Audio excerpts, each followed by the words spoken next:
Forecast for Toronto and surrounding areas. This one has got to be windy because that storm is moving quickly.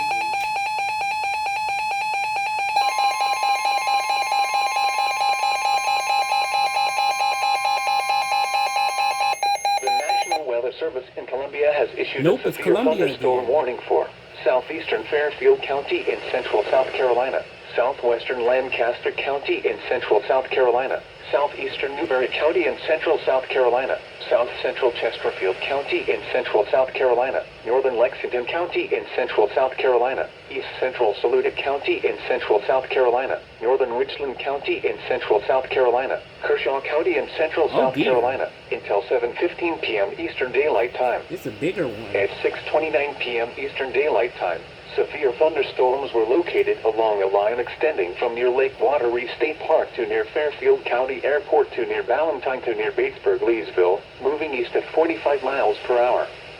The following hazards are expected: 60 miles per hour wind gusts.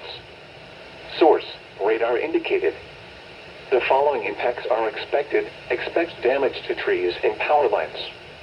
Locations impacted include Columbia, Lexington, West Columbia, Irmo, Forest Acres, Camden, Winsboro, St. Andrews, Dentsville, Highway 6 at Lake Murray Dam, Lake Wateree Dam, Oak Grove, Arcadia Lakes, Lugoff, Columbia International University, Liberty Hill, Hardison State Forest, Sesquicentennial State Park, Lake Carolina, and West Columbia Riverwalk. This includes the following highways: Interstate 126 between mile markers 0 and 3. Interstate 20 in South Carolina between mile markers 58 and 102. Interstate 26 between mile markers 88 and 110.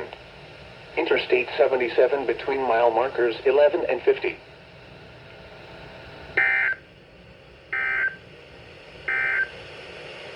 The forecast for Toronto and surrounding areas. Bigger one for Heat central South advisory in Carolina. effect until 7 p.m.